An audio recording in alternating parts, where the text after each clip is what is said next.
Baik, Assalamualaikum warahmatullahi wabarakatuh. Selamat pagi, Om Swastiastu, Namo Buddhaya, salam kebajikan, salam sejahtera untuk kita semua.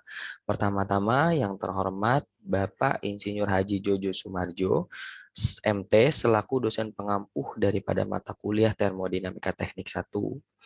Dan tentunya izinkan saya memperkenalkan diri saya terlebih dahulu. Nama saya Galus Sondoyo dengan NPM 18106311581 yang dimana pada kesempatan kali ini saya diamanahkan sebagai salah satu perwakilan untuk menjelaskan terkait dengan hukum satu termodinamika.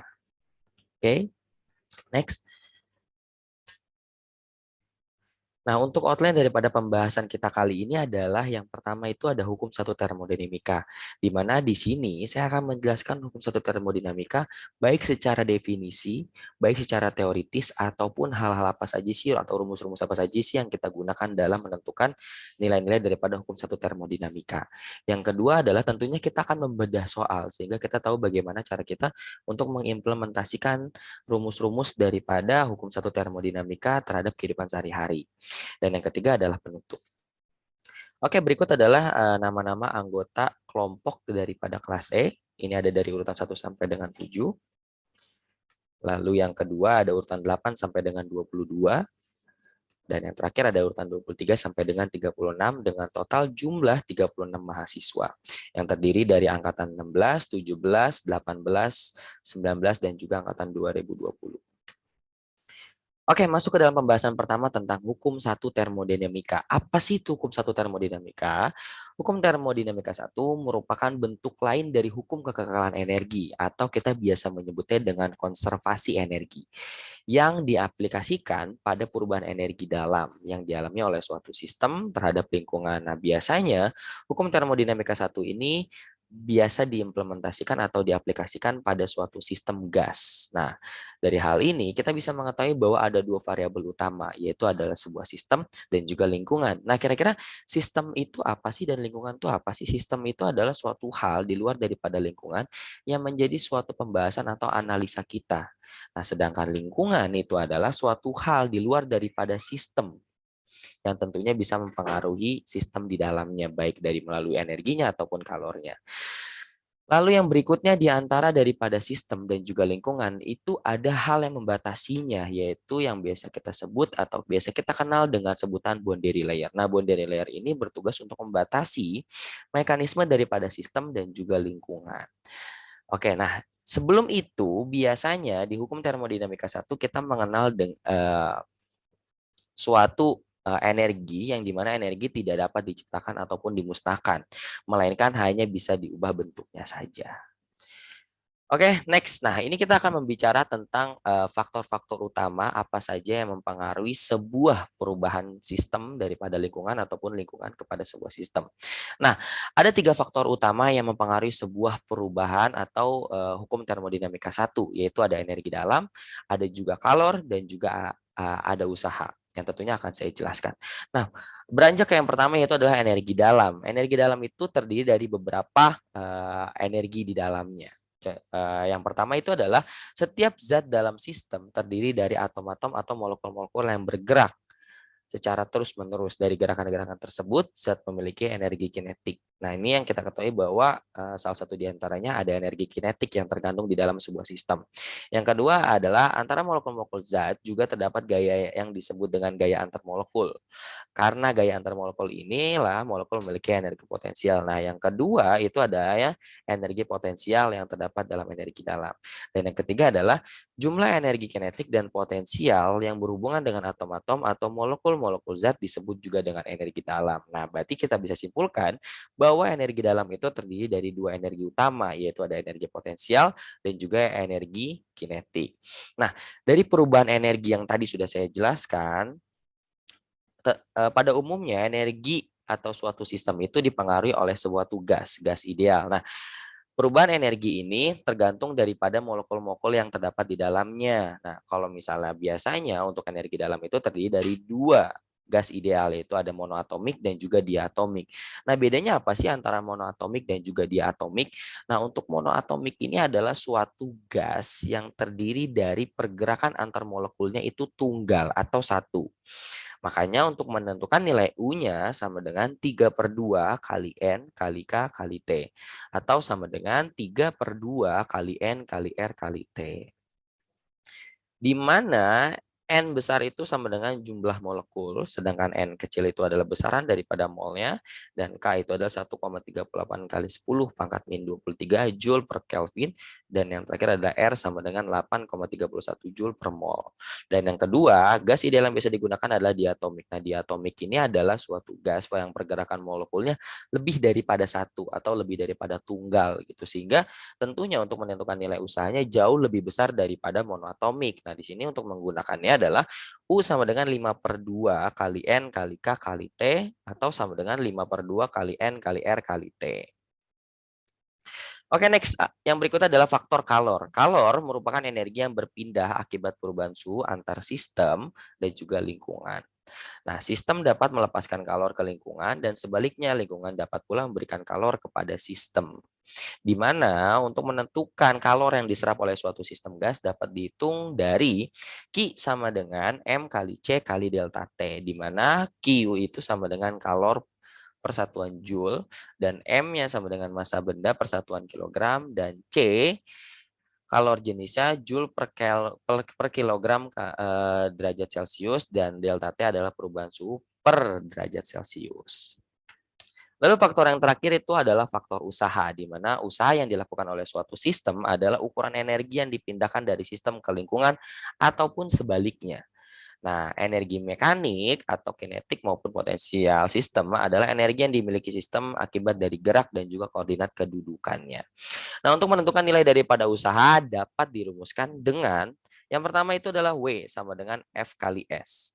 Yang seperti yang kita ketahui bahwa gaya F ditimbulkan oleh tekanan gas P yang bekerja pada bagian bawah penghisap, yang besarnya F sama dengan P kali A, di mana A ini adalah luas penampang. Sehingga W sama dengan P kali A kali S. Karena A kali S sama dengan perubahan volume atau delta V, maka rumus usaha dapat ditentukan dengan P sama dengan delta V.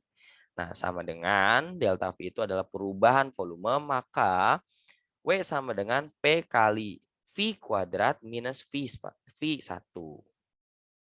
Di mana dalam persamaan tersebut, usaha akan bertanda positif jika sistem melakukan usaha pada lingkungan. Jika sistem melakukan usaha pada lingkungan, maka nilai V2 akan lebih besar daripada V1. Dan sebaliknya, jika usaha akan bertanda negatif, maka lingkungan melakukan usaha pada sistem. Maka nilai V1 tentunya akan jauh lebih besar daripada V2. Nah, yang berikutnya adalah apabila tekanan gas berubah, maka usaha W harus dihitung dengan cara mengintegralkan. Di mana secara umum usaha itu dapat dihitung dengan persamaan W integral V2 V1 dikali P kali D kali V. Maka dari hal tersebut dapat disimpulkan bahwa bunyi dari hukum satu termodinamika itu adalah mengenai energi yang dimiliki oleh suatu sistem gas. Jadi kalau kita lihat di sini bahwa energi dalam suatu sistem dapat bertambah itu ada dua cara. Yang pertama ada kalor yang ditambahkan pada sistem. Nah, kalau misalnya ada kalor yang masuk kepada sistem, maka energi dalam yang dimiliki oleh sistem itu akan bertambah. Jelas. Kenapa? Karena energi yang terdapat di dalamnya itu adalah energi panas. Jika energi panas masuk ke dalam sistem, maka energi yang dimiliki oleh gas itu justru akan bertambah karena dia dapat menambah energi dari luar. Atau cara yang kedua adalah gas dilakukan usaha. Jadi kalau misalnya suatu sistem gas, kemudian dari luar lingkungan itu memberikan usaha pada gas, seperti yang kita ketahui bahwa usaha itu adalah perubahan energi. Berarti dari luar itu akan mentransfer energinya ke gas. Lewat apa? Lewat usaha tentunya. Sehingga kalau bisa dihasilkan oleh usaha sistem, maka energinya akan bertambah karena usaha adalah perubahan energi. Proses mentransfer energi dari lingkungan ke sistem dan sebaliknya energi dalam itu akan berkurang jika yang pertama ada kalor yang keluar sistem. Dari sistem artinya energi panas dari sistem keluar menuju lingkungan sehingga energi dalam yang dimiliki akan berkurang. Atau faktor yang bisa merubah energi dalam akan berkurang adalah dengan gas melakukan usaha. Nah, kalau gas itu melakukan usaha, itu artinya gas tersebut sedang mentransfer energi ke suatu hal di luar daripada sistem, contoh ke lingkungan. Sehingga gas yang terdapat dalam suatu sistem akan berkurang energi di dalamnya. Nah, jadi melalui cara-cara ini, hukum satu termodinamika itu mengatakan bahwa energi dalam itu bisa berubah lewat dua cara. Yang pertama kalor dan yang kedua adalah lewat usaha. Nah, kali ini saya akan mereview apa sih yang dimaksud dengan perubahan energi dalam. Dalam teori kinetik gas dan yang pernah kita pelajari dalam suatu sistem artinya menjumlahkan suatu energi kinetik yang dimiliki oleh molekul-molekul yang seperti yang sudah saya jelaskan tadi bahwa perubahan energi dalam atau delta U itu dipengaruhi oleh gas yang kita gunakannya atau molekul-molekul yang ada terdapat di dalam gasnya. Ada monoatomik dan juga diatomik. Nah, untuk menentukan perubahan total daripada monoatomik, kita bisa menggunakan rumus 3/2 kali N kali R kali delta T atau delta T sama dengan perubahan suhu. Sedangkan untuk diatomik yang memiliki pergerakan molekuler lebih daripada tunggal, maka untuk menentukan nilai daripada perubahan energinya itu sama dengan 5/2 kali N kali R kali delta T. Maka daripada ini semua kita bisa menyimpulkan bahwa rumus daripada hukum satu termodinamika yaitu adalah delta U sama dengan Q dikurang W, di mana delta U itu adalah perubahan total daripada energi dalam yang dimana dipengaruhi oleh Q adalah kalor dan juga W adalah usaha. Nah, ini adalah sebuah sistem atau mekanisme daripada hukum satu termodinamika, di mana ketika kalor Q dilakukan ditambahkan ke dalam suatu sistem, maka dia akan bernilai positif. Nah, sedangkan kalau kalor keluar daripada sistem dia akan bernilai negatif. Nah, kalau untuk usaha itu kebalikannya. Jika nilai usaha ditambahkan ke dalam suatu sistem, maka nilai usahanya itu W minus, yang artinya nantinya akan memberikan sebuah penambahan pada sebuah kalor. Nah, kalau misalnya sistem ataupun usahanya keluar daripada sistem, maka nilainya akan bernilai positif. Nah, itu tadi ada sedikit kesimpulan atau review mengenai hukum satu termodinamika. Nah, berikutnya kita akan membahas terkait contoh soal. Nah, dan bagaimana cara penyelesaiannya. Contoh soal yang saya gunakan kali ini adalah contoh soal yang pernah diberikan oleh Bapak Insinyur Haji Jojo Sumarjo MT pada tugas kedua termodinamika teknik, di mana soalnya adalah 2 kilogram gas ditekan di dalam suatu alat dari volume 1,4 meter kubik menjadi 0,9 meter kubik. Nah, berarti ini ada perubahan nih dari 1,4 menjadi 0,9. Lalu berikutnya, selama proses penekanan atau kompresi adalah tekanannya konstan sebesar 100.000 Newton kali meter minus pangkat 2. Hasil penelitian membuktikan bahwa energi dalamnya berkurang sebesar 12.000 Joule. Pertanyaannya, berapa besarnya energi dalam bentuk panas yang dipindahkan dari sistem atau ke sistem pada kasus ini? Jadi yang ditanyakan itu adalah perubahan energi panasnya ini berapa kira-kira dari luar sistem ataupun dari dalam sistem. Nah, kita langsung masuk aja ke dalam penyelesaian yang pertama. Berarti yang ditanyakan itu tadi ada deki yang posisinya keluar sistem dan juga deki yang posisinya masuk ke dalam sistem. Nah, ini adalah sebuah sistemnya yang bisa kita lihat di mana DW ataupun usaha masuk ke dalam sistem gas dan deki keluar daripada sistem. Menurut hukum satu termodinamika, di mana jumlah energi yang masuk sama dengan jumlah energi dalam sistem ditambah dengan jumlah energi yang keluar daripada sistem. Sehingga bisa kita rumuskan DW sama dengan DE plus deki. Nah, seperti yang tadi sudah kita ketahui bahwa usaha itu sama dengan P dikali V1 dikurang dengan V2 atau sama dengan DE plus deki. Sehingga 100.000 Newton per M pangkat 2 dikalikan 1,4 meter kubik dikurang 0,9 meter kubik. Atau sama dengan minus 12.000 Joule ditambah deki.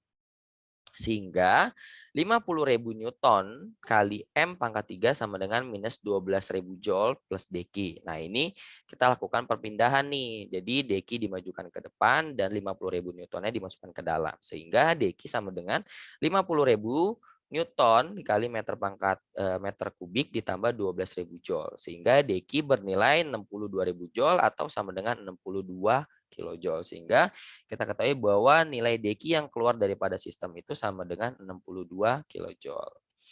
Lalu masuk ke dalam penyelesaian yang kedua ketika posisi dekinya adalah masuk ke dalam sistem. Nah, ini adalah sistemnya nih, di mana DW tetap masuk ke dalam sistem, sedangkan dekinya juga masuk ke dalam sistem, berbeda dari penyelesaian yang pertama. Nah, lagi dan lagi, menurut hukum satu termodinamika, jumlah energi yang masuk sama dengan jumlah energi dalam sistem ditambah dengan jumlah energi yang keluar daripada sistem. Sehingga bisa kita rumuskan, dq plus dw sama dengan df plus 0. Sehingga dq ditambah 100.000 Newton per meter kuadrat dikalikan 1,4 meter kubik dikurang 0,9 meter kubik atau perubahan yang terjadi ketika kompresi berlangsung sama dengan minus 12.000 joule. Sehingga dq ditambah 50.000 Newton meter sama dengan minus 12.000 joule. Nah, ini kita putar kembali. Jadi dq sama dengan minus 12.000 joule dikurang minus 50.000 Newton meter. Sehingga dq bernilai minus 62.000 joule atau sama dengan minus 62 kilojoule. Sehingga energi dalam bentuk panas yang keluar daripada sistem atau masuk ke dalam sistem itu sebesar 62.000 joule atau sekitar 62 kilojoule yang keluar daripada sistem. Nah, itu tadi adalah contoh penyelesaian soal ketika kita ditanyakan terkait dengan nilai dq atau kalor yang keluar sistem ataupun kalor yang masuk ke dalam sistem. Nah, ini adalah beberapa referensi atau daftar pustaka yang saya gunakan. Yang pertama itu adalah tentunya buku Cengel, yaitu Thermodynamics and Engineering Approach edisi ke-8. Dan yang kedua referensi yang saya gunakan itu dari YouTube, yang channelnya dari Bapak Bimbel Pak Bilcen. Oke, itu saja yang bisa saya jelaskan berkaitan dengan hukum termodinamika 1. Kurang lebihnya mohon dimaafkan. Wabillahi taufiq walhidayah. Wassalamualaikum warahmatullahi wabarakatuh.